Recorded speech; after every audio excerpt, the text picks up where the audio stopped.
So, this is you, as a cute little baby. Now, this little baby is thinking, where am I? Opium-era China, prosperous India, or liberal Denmark? Actually, you're here, in this tiny island called Ireland. And you were born into a typical Irish farming family. Your mother had one kid, another, that one, and then you. And the best part of being in this cute little family, you guys were broke. I mean dirt poor. The work your family did as farmers couldn't even give you more than a measly square of whatever that is on your dinner plate due to the infamous potato famine that struck the island from 1845 to 1851. Then, one day, your father finds out the hip new trend happening across Ireland during a walk through town. Hey, my sister is thinking of emigrating to that United States on the northeastern side. I heard there's a real good opportunity to find work over there. Wow, really? Sure beats sitting around here eating what's ever left in my cupboard. And the British role's been so much more impressive than ever. Right? I'm thinking of moving there too. You know, costs of transportation are cheaper than ever. Through that, he concluded the following with a little more research. Emigrate to the United States with his family, obviously, but more importantly, find land on the western side and start getting involved with the agricultural economy, as did many other European immigrants. Now, you and your family would be one of the millions of mainly German and Irish immigrants who found their way to the United States, directly boosting its population. What made your little family unique was that in comparison to the statistics, the majority of Irish immigrants comprised of young, single women seeking work in the Northeast.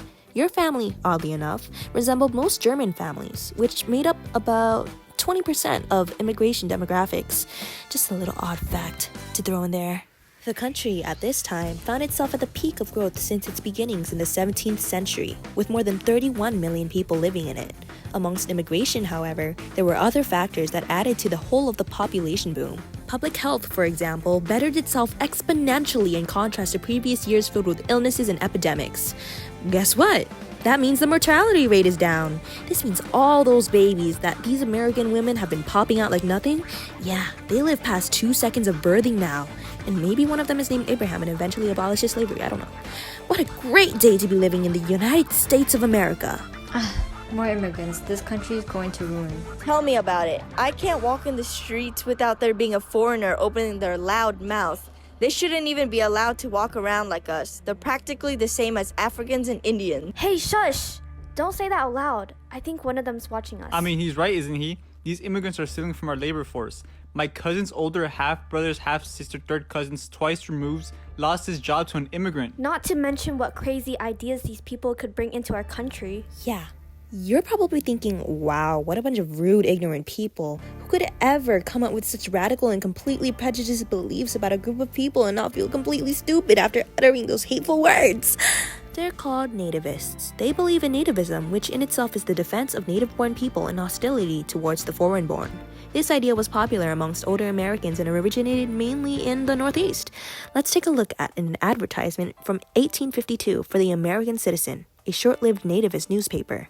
None but Americans shall rule America. Beware of foreign influence! Already the enemies of our dearest institutions, like the foreign spies and the Trojan horse of old, are within our gates. They are disgorging themselves upon us at the rate of hundreds of thousands every year. They aim at nothing short of conquest and supremacy over us. Wow, thanks, Katina. You're welcome.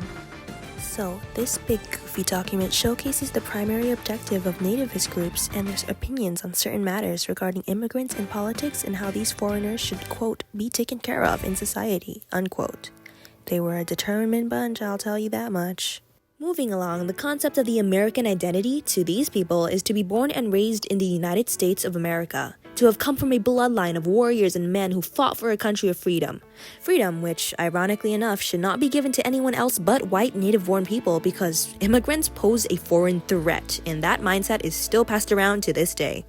However, America is a nation of immigrants. This country was built by people whose ancestors got on a ship and crossed an entire ocean to live in a whole other continent.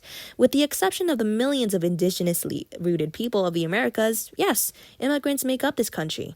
Immigration is a factor of the nation that twisted and turned villainous in the consciousness of many.